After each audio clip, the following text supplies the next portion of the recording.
আলহামদুলিল্লাহ, আমাদের মাঝে উপস্থিত হয়েছে বাংলাদেশ জামাত ইসলামী মনোনীত সংসদ সদস্য প্রার্থী রফিকুল ইসলাম।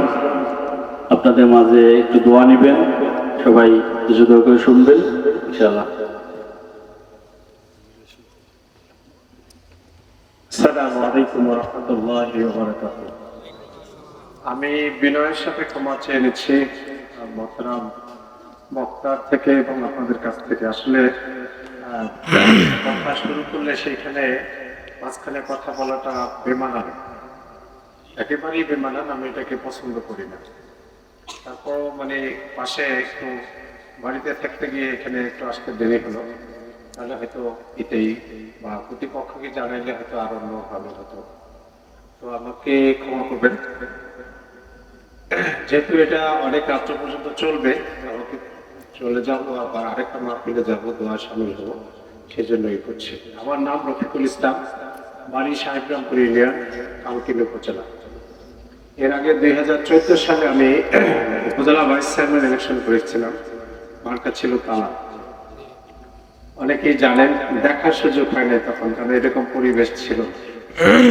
আমি লেখাপড়া থেকে আমার সাহেবরামপুরের সিনিয়র ফাজিল মাদ্রাসা থেকে দাখিল করেছি 92 সালে। আলেম ফাজিল কামেল হাদিস বিভাগে পাশ করেছি ঢাকা তারুলিয়াত মাদ্রাসা থেকে। 2002 সালে ঢাকা আলিয়া মাদ্রাসা থেকে আবার কামেল করেছি ফিকহ বিষয়ে। মাদারীপুর সরকারি কলেজ থেকে বিএ পাশ করেছি, এমএ পাশ করেছি ঢাকা কলেজ থেকে। এলএলবি করেছি প্রাইম ইউনিভার্সিটি থেকে।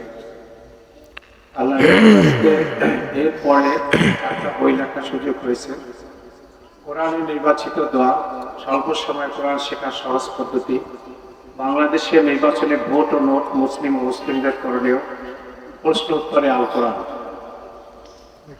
সবশেষে আমি যেটা আপনারা শুনেছেন যে এইবারে সর্বস্তরের আলেম ওলামা পীর মাশায়েখ, ইসলামিক ব্যক্তিত্ব, ইসলামিক সংগঠনগুলো মিলে ঐক্য জোট হয়েছে, যেটা এদেশের মানুষের দীর্ঘদিনের প্রাণের দাবি ছিল, আলেম ওলামাদের ঐক্য। কি বলেন? সেটা হয়েছে, আলহামদুলিল্লাহ, আলহামদুলিল্লাহ, আলহামদুলিল্লাহ। এরপরে তারা ঐক্যবদ্ধভাবে একটি ঘোষণা দিয়েছে যে বাংলাদেশের মানুষ যদি তাদেরকে বাংলাদেশের সেবা করার সুযোগ দেয়, তাহলে তারা কোরআনের আইন, কোরআনের শাসন ব্যবস্থা পরিচালনার মধ্য দিয়ে বাংলাদেশের মানুষকে তারা খেদমত করবে ইনশাআল্লাহ। আমাকে যদি দুটো কথায়, আমি 2 শ্রেণীর কথা শেষ করব। বুঝলি, চমৎকার একটি কোরআনের আয়াত দিয়ে শুরু করেছেন, ওয়ালাকাদ কাররামনা বানি আদম, এটার ব্যাখ্যা তিনি করবেন, বাকি প্রয়োজনীয় সকল কথা তিনি বলবেন ইনশাআল্লাহ। আমি শুধুমাত্র 2 শ্রেণীর মানুষের জন্য 2টা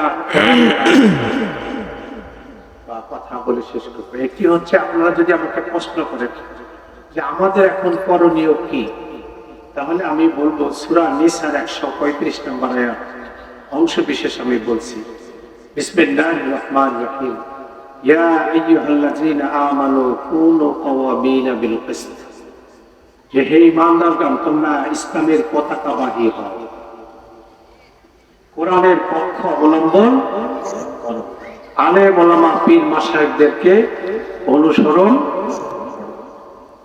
দ্বিতীয় যেটা অমুসলিমদের জন্য, তাদেরকে শুধু এতটুকু কথা বলবো, ব্যাখ্যা আমার প্রধান বক্তা বলবেন ইনশাআল্লাহ। সেটা হলো, একটা ইসলামিক দেশে অমুসলিমরা এইরকম নিরাপদে থাকে, তাদের ধর্মীয় বিধিবিধানগুলো পালন করতে পারে কত শান্ত নিরাপদের সাথে, যেই রকম একটা ছোট বাচ্চা তার মায়ের কোলে যতটা নিরাপদ থাকে। তৃতীয় হচ্ছে, মা বোনদের দেশে আজকে মা বোনেরা পথে ঘাটে, শিক্ষা প্রতিষ্ঠানে, বাজারে, যে যেখানে কর্মস্থলে যায়, তা আতঙ্কের ভিতরে, একটা অস্বস্তির ভিতরে থাকে, কখন কোন দিক থেকে না সম্মানহানি হয়ে যায়।